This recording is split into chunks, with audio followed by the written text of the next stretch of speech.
अगर आप एक इंजीनियरिंग एस्पिरेंट है और अगर आपको ऐसा एक इंजीनियरिंग डिपार्टमेंट मिल जाए जिससे कि कोर जॉब का भी अपॉर्चुनिटी है और उसके साथ साथ सॉफ्टवेयर जॉब भी काफ़ी अच्छे से मिल जाता है और गवर्नमेंट जॉब का भी अपॉर्चुनिटी बना रहे, तो आपके लिए बेस्ट ऑप्शन रहेगा electrical engineering. So hello everyone, my name is Subarna और आज के इस वीडियो में हम लोग डिस्कस करने वाले हैं इलेक्ट्रिकल इंजीनियरिंग के बारे में। इसका एडवांटेज, डिसएडवांटेज, सिलेबस, क्या क्या जॉब अपॉर्चुनिटीज है, कौन कौन से कंपनी से रिक्रूट करते हैं, ये सारी चीज़ें हम लोग आज के इस वीडियो में डिस्कस करने वाले हैं। तो अगर आप चैनल में नए हैं तो चैनल को जरूर सब्सक्राइब करिए और वीडियो में अंत तक बने रहिए।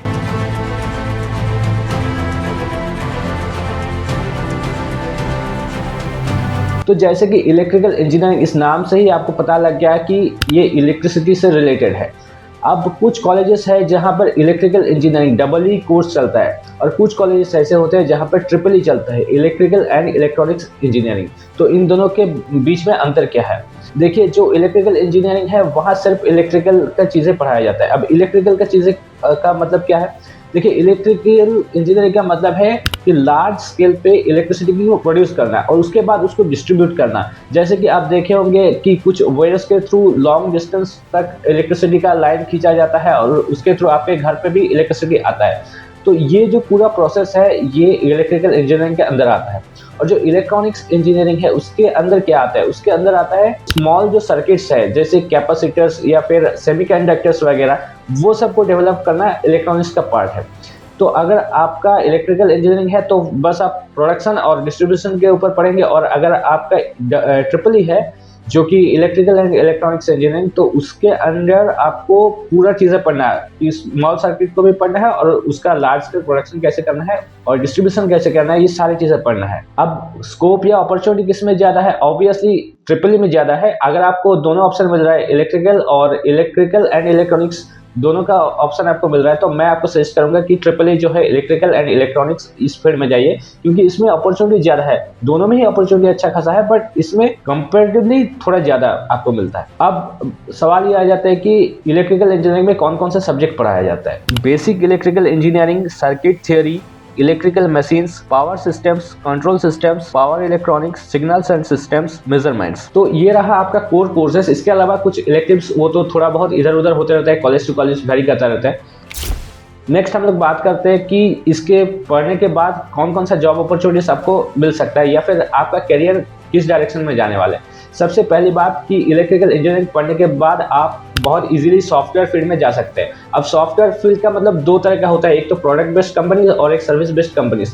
तो जितने भी प्रोडक्ट बेस्ड कंपनीज हो या फिर सर्विस बेस्ड कंपनीज, सारे लोग टीयर 1 इंस्टीट्यूट में तो वो सारे डिपार्टमेंट्स को एलिजिबल मानते हैं। इवन टीयर 2 टीयर 3 कॉलेज में भी वो लोग इलेक्ट्रिकल इंजीनियर्स को एलिजिबल मानते हैं अपने जो जॉब प्रोफाइल से उनके लिए। अब इसके अलावा अगर आपको कोर इलेक्ट्रिकल इंजीनियर बनना है उसके लिए भी काफ़ी सारे प्राइवेट कंपनीज है। इसके अलावा अगर आप गेट का एग्जाम निकालते हैं और उसमें अच्छा रैंक लाते हैं तो आपके लिए मल्टीपल पीएसयूज का अपॉर्चुनिटीज खुल जाता है, like NPCIL, PGCIL, BHEL, NTPC etcetera etcetera. ऐसे मल्टीपल आपका पीएसयूज है जो कि गेट के थ्रू रिक्रूट करता है। एंड इसके अलावा आपके लिए काफ़ी एक अच्छा अपॉर्चुनिटी है जो कि स्टेट और जो सेंट्रल का काफ़ी सारे वैकेंसीज निकलता है आईईएस के लिए, जिसका मतलब है इंडियन इंजीनियरिंग सर्विस। तो इसके लिए आपको ईएससी का एग्जाम लिखना पड़ेगा और ईएससी का एग्जाम क्रैक करके आप आईएएस का पोस्ट पे जॉब कर सकते हैं, जो कि बिल्कुल ही सरकारी नौकरी है और ये इक्विवेलेंट टू आईएएस के बराबर होता है। कुछ लोगों का पूछना है कि क्या इसमें सॉफ्टवेयर वगैरह पढ़ाया जाता है? तो हाँ भाई, इसमें सॉफ्टवेयर का भर भर के एप्लीकेशन है। तो सॉफ्टवेयर इंजीनियरिंग आप अच्छे से सीख जाएंगे अगर आप इलेक्ट्रिकल इंजीनियरिंग करते हैं, तो उसके अंदर ही इसका बहुत सारी चीज़ें आती हैं। अब इस डिपार्टमेंट का फ्यूचर डायरेक्शन क्या है? एक तो रिन्यूएबल एनर्जी सोर्सेज के तरफ जा रहा है कि इलेक्ट्रिकल इंजीनियरिंग को या फिर इलेक्ट्रिकल जो एनर्जी प्रोड्यूस हो रहा है तो उसको कैसे ज़्यादा एफिशिएंट बनाया जाए, तो उसके तरफ एक तो ट्रेंड चल रहा है। इसके अलावा वायरलेस पावर ट्रांसमिशन कैसे किया जाए उसके ऊपर भी काफ़ी सारा रिसर्च वगैरह चल रहा है। अब इस फील्ड में पैकेज कैसा रहता है? जनरली जो टीयर 1 इंस्टीट्यूट है वहाँ 12 to 15 LPA है, या फिर कुछ जगह में जो एक्सट्रीमली प्रेस्टिजियस इंस्टीट्यूट होता है वहाँ 20 LPA तक भी चलाया जाता है। ये मैं कोर जॉब्स का बात कर रहा हूँ, कोर इलेक्ट्रिकल इंजीनियरिंग का जॉब्स, ठीक है। और जो टीयर 2 टीयर 3 होता है वहाँ जनरली 6 to 12 LPA के बीच में पैकेजेस रहता है कोर इलेक्ट्रिकल इंजीनियरिंग का, ठीक है। बट अगर आप सॉफ्टवेयर में जाएंगे या फिर एनालिटिकल जो रोल्स होता है वहाँ जाएंगे तो उसमें तो कोई लिमिट नहीं है, अनलिमिटेड पैकेज मिल सकता है आपको। नेक्स्ट हम लोग बात करते हैं, अगर आप एक जे एस्पिरेंट हो तो आप कैसे चूज करेंगे, आपको ये डिपार्टमेंट ऑप्ट करना चाहिए या नहीं। सबसे पहली बात कि आपका मैथ्स काफ़ी ज़्यादा स्ट्रांग होना पड़ेगा। काफ़ी ज़्यादा स्ट्रांग मतलब आपको एक्सट्रीमली गुड होना पड़ेगा मैथ्स में, क्योंकि इलेक्ट्रिकल इंजीनियरिंग का हर एक स्टेप में आपको मैथमेटिक्स का ही एप्लीकेशन देखने को मिलेगा। विदाउट मैथमेटिक्स तुम इलेक्ट्रिकल इंजीनियरिंग में सस्टेन ही नहीं कर पाओगे। दूसरी बात कि फिजिक्स जो है उसका जो क्लास 12th वाला पार्ट है, जिसमें electrostatics, current, electricity, magnetism, electromagnetism, optics, ये सब चीज़ें आता है, कम्युनिकेशन सिस्टम, तो इन सब में आपको अच्छा खासा मास्टरी हासिल करना पड़ेगा। तो अगर आपको इन सारी चीज़ों में इंटरेस्ट है तो आप इजीली इलेक्ट्रिकल इंजीनियरिंग ऑप्ट कर सकते हैं।